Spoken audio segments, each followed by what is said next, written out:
Yeah, I've lived here all my life, and I told my husband that if they decide to come on this side of the road to drill, I said, we have two choices. And I said, one is we either move, which will break my heart if I have to move from here, or I'll end up in jail from killing some of them. You know, because I have a temper, and I get highly upset over this. And you know, if they invade my space here, it's you know, I'm not going to be able to handle it. That's just the bare bones of it. It's just, I know I'm not going to be able to, because I love this place out here too much. I grew up here. All my family is here. Like I said, we've been here for 200 years. And now, you know, it's an industrial zone.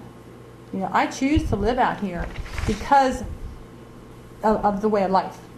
You know, I raise a garden. I have my horses. And, you know,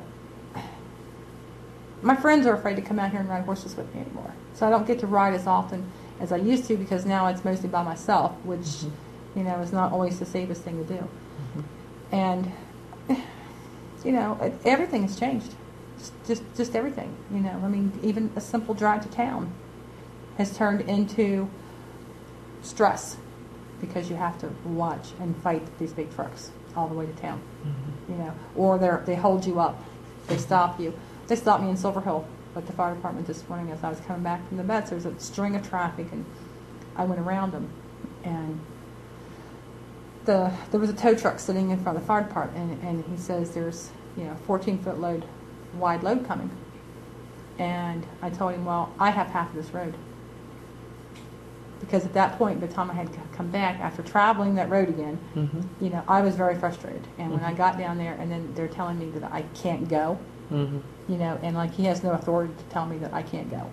And I just went, you know, so I have half the road. Unless you can find a state law that says that half that road that whole road belongs to you at a certain time during the day, you know, half of it's mine. So I went, and they hollered at him on the CD. I heard him, but the other truck stopped.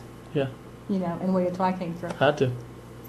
Exactly. Why should we always have to be the ones to stop, or be the ones that are put, you know, inconvenienced every day, every time we go on the road? And sometimes you sit there for 15, 20 minutes, you know, before you can go again. And if you have a doctor appointment or somewhere that you have to be at a set time, what time do you leave from home? You know, do you arrive there an hour early and then sit there because you were afraid that you would get stuck on the road somewhere and be late? So, you know, so what do we do? It's just very frustrating. Very frustrating. You know, my sister-in-law Bonnie hauls all of her water. Her horses, of course, her water has way more chemicals in it than mine does. She has benzene, toluene, and she has 8 head of horses. So she has to haul all of her water for them, plus all the water for herself for her house, because nobody will take responsibility for this. You know, so now she's selling part of her horses because, you know, she's 60 years old and she can't keep this up. You know, it's been some huge changes, you know, in our lifestyle out here, and none for the good. And I'll tell you something else. Even some of the people who have sold in the beginning, who sold mineral rights or sold, you know, leased their land to these companies, are now regretting it because they've torn their farms up so bad and polluted them with so many chemicals. The one farm, nothing will grow in it yet. They've ruined this one guy's whole farm because the tailings that comes up out when they drill the well, they buried them on the farm. And you need to do some research and see some of the things that comes up back out of the ground. It's horrible, and we have proof. We have that they buried this, and the EPA allowed them to do it. You know, there's even radiation comes back out of the earth, and it's all buried on his farm now. You know, so now it's a permanent part of his ground out there. So, you know, who would want their livestock grazing on that, not knowing what's coming back up out of the ground? those type of things. I mean, it's just, on and on and on. Mm-hmm. Have you noticed any community divisions, maybe between the people who have sold, Yes. people who resent the people who have sold maybe a bit, or has there been any action on that or any issues? There have been. There are a few people who sold their mineral rights, and probably in the first year or so, they defended Chesapeake, and they defended the fact that they had sold their mineral rights. Mm-hmm. And some of those people now are on our side. Now they're upset. They regret that they sold their mineral rights, or that they leased their land to these people. Some people, no. There's a few people who are totally on Chesapeake's side. I guess that money, the money, because they did make quite a bit of money, and they're going to make money in the future because they hold the royalties. Mm-hmm. And then there are people, of course, like me. I don't have my mineral rights for the farm here. It would cost that we can't afford. We've looked into it. Mm-hmm.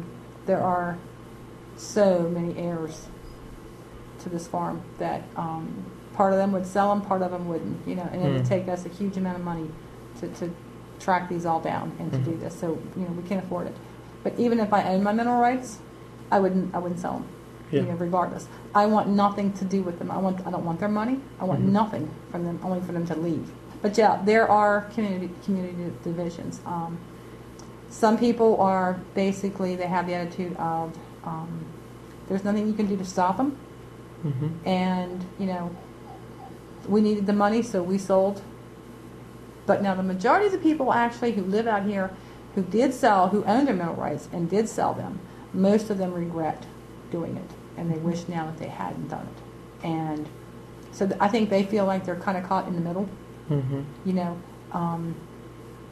They don't want reprisals from Chesapeake, which they're afraid that they will get, because there have been things said.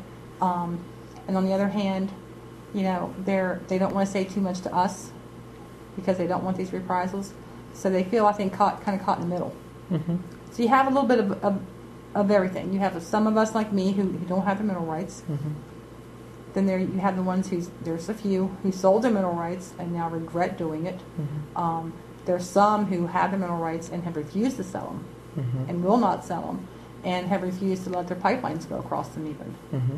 As to where other ones have let them have pipeline access, and once they did, they regretted it because they tore their ground up, didn't put it back the way it was supposed to be. One gentleman, when they put the pipeline through, he requested them specifically not to go through his garden area. Mm-hmm. He didn't have it in writing in his contract. Mm-hmm. What did they do? They went right straight through his garden area. Mm-hmm. Instead of moving it over a couple of feet, they went right through his garden. Mm-hmm. So now he can't put his garden there anymore. Mm-hmm. Yeah, there's community division. There's some people that think what I'm doing is wrong, and then I should leave them alone. Mm-hmm. But on the other hand, almost as many people are coming over onto our side and saying, now we regret doing this, and what can we do, to help? And they're letting us get water samples from their farms now, where they wouldn't in the beginning, but they are now. And although still there are some people who will talk to us and then they'll say, but don't let Chesapeake know, or don't let anybody know. Keep this confidential. Mm-hmm. So there's a little bit of all of it. Yeah.